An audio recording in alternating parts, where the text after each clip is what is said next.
Hello, my name is Esmeralda Galan, and I did my paper on multi-generational punishment.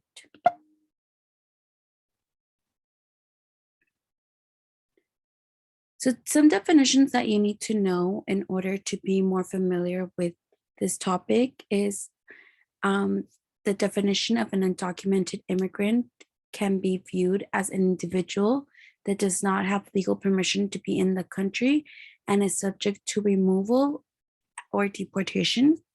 Mixed status families are characterized by family members with different immigration statuses. So, for example, in this paper, we will be referring to US citizens, children, and their undocumented parents. They would be considered a mixed status family. And most importantly, multi-generational punishment is a big part of my paper.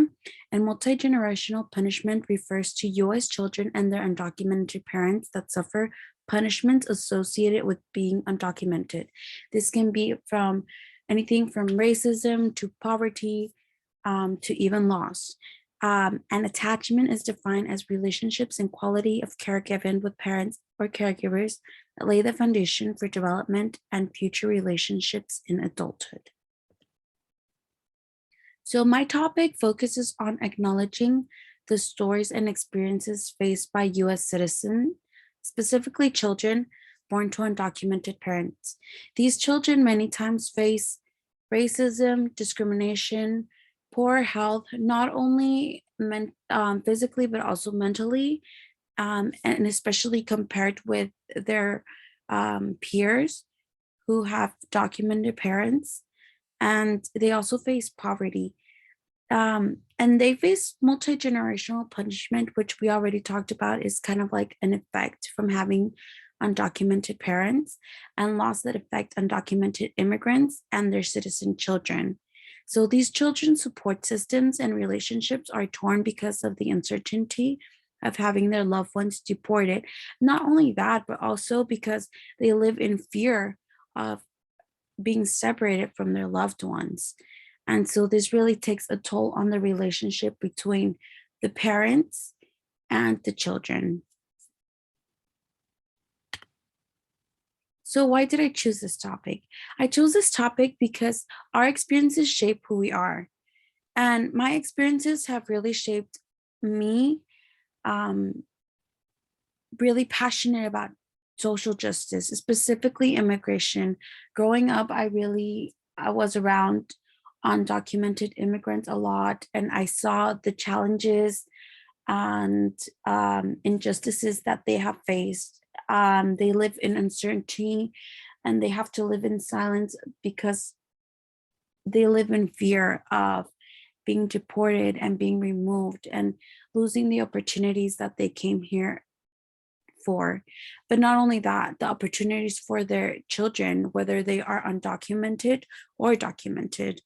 I gave a lot of thought and ultimately decided that I, you know, I really wanted to focus my paper on something I'm passionate about. And so I decided that even though um, the experiences of undocumented immigrants are important, they um, they are often heard. Not maybe not enough, but I also wanted to give exposure and I wanted to bring to light the experiences of their children and how the undocumented status of their parents affects them in different ways. So ultimately, I decided that I really wanted to choose this topic.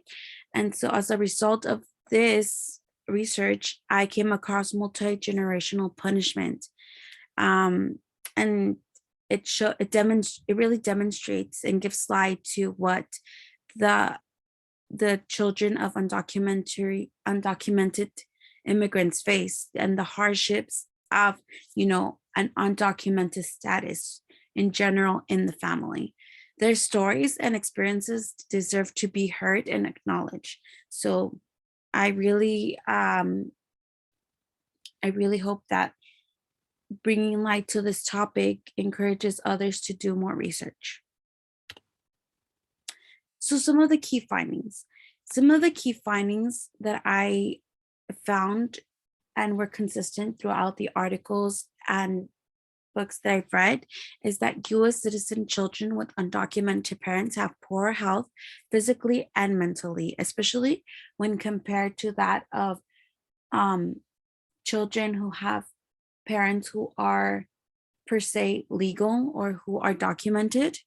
Um, I also found that a common theme around these articles was the stressors that these children face because of their mixed status families, which include difficulty communicating with friends, which is often because children understand that they cannot freely express or talk about their parents' statuses. So then they're like, uh, they they have to focus on keeping secrecy in a sense and have to be really careful about what they're communicating. Many of the times they can't express their worries. They can't express to their friends or to school support that you know oh, I'm scared because if I go home and my parents not there, they might have been deported. So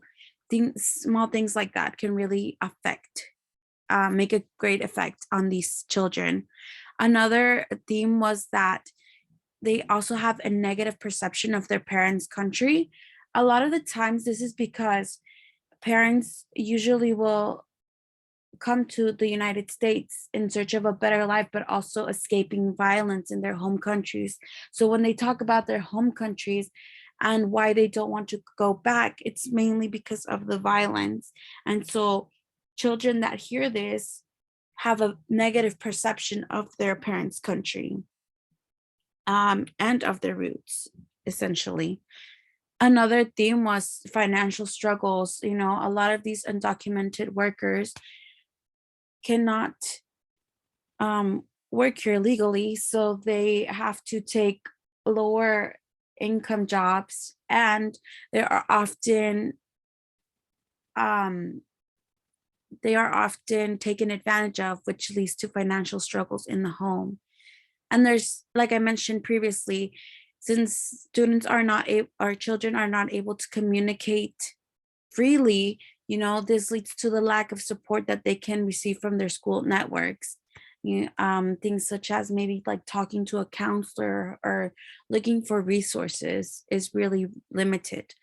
Also, it's a stressful relationship with parents having a mixed status family because, you know, children can mostly understand that their parents came here for a better life, but there's also that resentment of like, I can't do this or that. Like some of the articles talked about children who, vacation in different states or can do different things because their parents are legal. That might seem minimum to one, but to an undocumented or mixed status family seems like a big deal because of the status. They can't freely vacation because if you want to travel, you need your documents, and that's something that the parents don't have. And just other things. Also, there can be violence.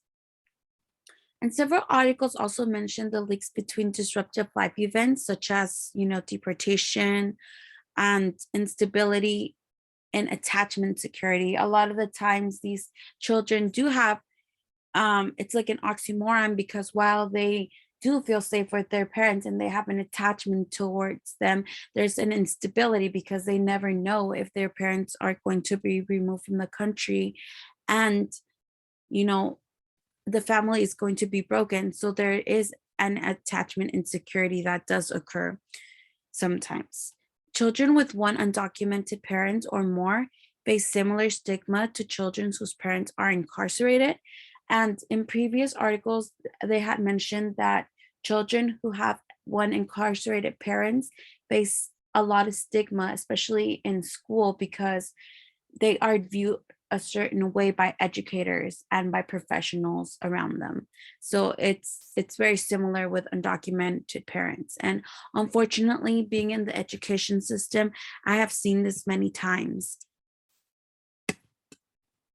And overall, I would like to share that it was really hard to find um, information and updated studies of these children, which is why it's so important to tell their stories and to tell their experiences, because we see the lack of research and we see the lack of updated studies of these children.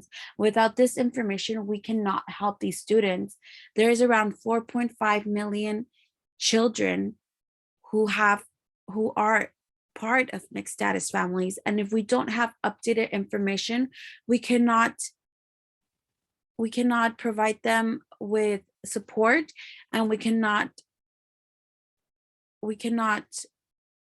um we in general we can not support them as well as they need to be supported, and we can't advocate for them if we don't have the research tools that gives us an understanding of their experiences and of their stories. And this leads me to the question, who should care about this? Well, we should all care about this. As I previously mentioned, there are more than 4.5 million US born children to undocumented parents. They are coming into our classrooms with harsh realities that they face on a daily basis. I talked about how how we may view some things as small, but those small things may seem like a big deal to these families. Um, so, as part of their microsystem and as educators, we need to offer that support, guidance, and we must advocate for these children. My last question is, and to get you thinking, does multi-generational punishment exist within the school systems?